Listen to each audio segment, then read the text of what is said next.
For decades, the Democrats have been using racial discrimination to draw these crazily drawn lines to try to protect Democrats. And now those crazy jigsaw puzzle lines they've been using to protect members of the Democrat caucus in Congress can no longer be used. And here's the practical effect of what's going to happen.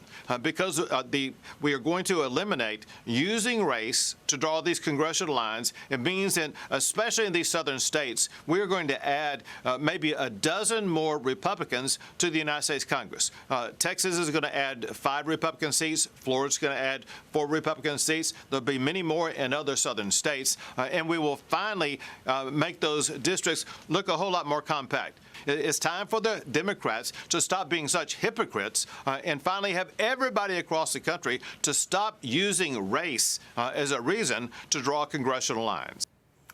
Texas Governor Greg Abbott with Maria on Sunday discussing his state's redistricting efforts while the nationwide debate ramps up. The new Texas map officially passing just last week after the Supreme Court overturned a previous ruling blocking it from being implemented. The decision could add as many as 5 House Republican seats ahead of the midterms. I want to bring in Texas Congressman Chip Roy. He chairs the House Freedom Caucus Policy. Congressman, it's always great to speak with you, sir. And this is another Supreme Court decision on a Louisiana state map that's causing another ripple effect for more states. This crossed late yesterday from SCOTUS. That's going to examine their congressional districts. It could give the GOP another House seat in Louisiana. We have Mr. Scalise coming up later on the program. But I want to get your reaction to all of this, because as the fight continues, we're pushing up against not just primaries, but also November. Well, Governor Abbott has it exactly right. What we've been dealing with for years now is mandatory racial gerrymandering that was being, pressed onto the American people via the Voting Rights Act. I've been working on this for years as a lawyer. We had the first part of the Voting Rights Act that was struck down about 13 years ago, the Section 5 preclearance forced upon states. And now you've got Section 2, where we've had this requirement that race be used. And look, Chief Justice Roberts said the best way to end racial discrimination is to end racial discrimination. So now you're going to be able to have maps that are drawn that are not having to be forced into a crazy jigsaw puzzle, the way the governor was describing it, because of the use of race. Now, obviously, gerrymandering has existed since the very beginning of time, looking at its very name. It goes back to our founding.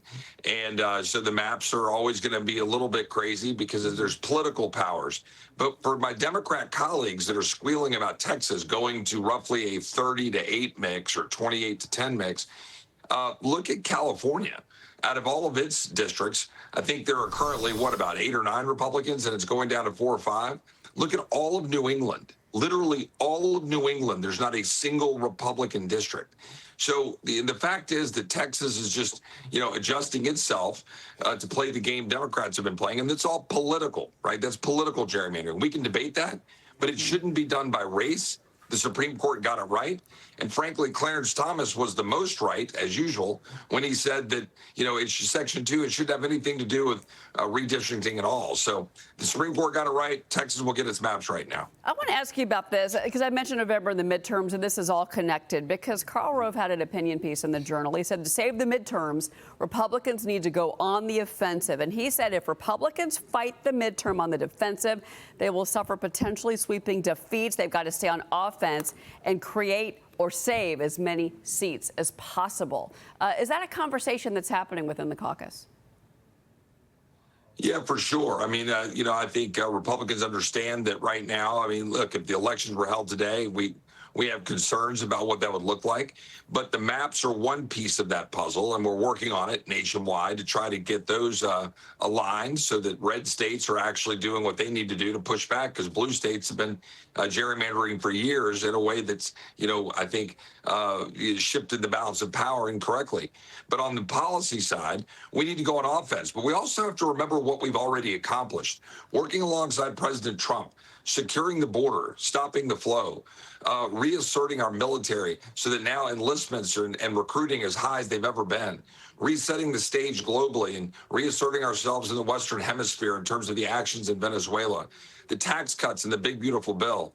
the reforms we put into Medicaid, the reforms we put into SNAP and food stamps so that we could save money and save almost $2 trillion in mandatory spending, trying to beat back on the explosive growth of government, the fraud that we've been seeking to root out. The DOGE that's been implemented, the hundreds of thousands of bureaucrats that have been removed, all of this over time will reduce interest rates, reduce inflation, but we've got a long way to go. All of this is stuff that is going to go back to help hardworking American families. But we got to keep dismantling the regulatory state. We've got to stop the green new scam subsidies. We got about half of them cut back last year in the big, beautiful bill. Let's talk about what we've done. Let's finish strong. Like, I agree with that. Let's go on offense.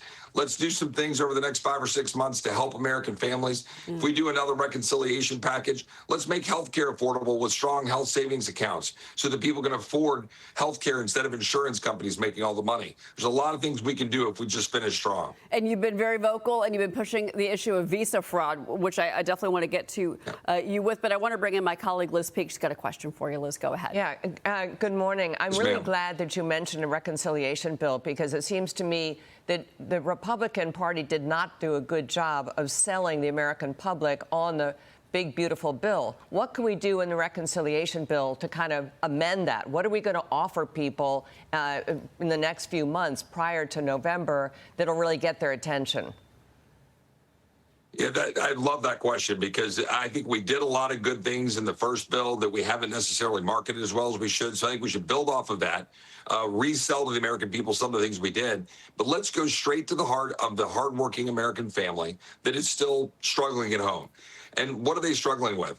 The ability to afford homes, the ability to afford health care, the ability to make ends meet. And let's focus on that. You want a massive middle-class tax cut? Let's give them the ability to afford health care with an expansive health savings account that you can use for direct primary care, where you control and have the dollars at your disposal, that you can shop in a market, where you can go use health sharing ministries, where you can go direct to a doctor, rather than being beholden to insurance companies, which have a stranglehold.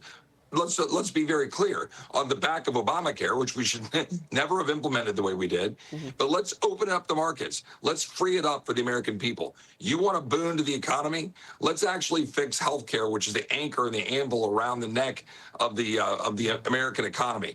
That's what I would do if I'd go on offense. Now, will Republicans follow that? Not sure. We're having that debate, but I think we need to do that. I think we could do some other things. Ted Cruz is talking about indexing capital gains, things that we could do for, again, middle-class families that are struggling. But, we've got some work to do. The one thing we should not do is just use reconciliation to spend more money, which is, I think, what the default will be for a lot of members of Congress. I have to say, I agree with you on that one, Congressman. And again, you were talking about so many national issues, especially affordability. But I know this matters to the people of Texas. We're going to be watching, of course, your runoff for Attorney General, May 26th. We're going to be watching all the work that you've been doing. It's been great work. Congressman Chip Roy, always a pleasure, sir. Thank you for being here. Thank you, ma'am. All right. We've got a lot more coming up today. President Trump telling Fox News that Iran would, quote, be blown off the face of the earth if Tehran tries to stop Project Freedom from unfolding in the Gulf. We have retired 4-star General Jack Keane to join us with the U.S. response and the ongoing tensions with NATO. You're watching Mornings with Maria. We're live on Fox Business.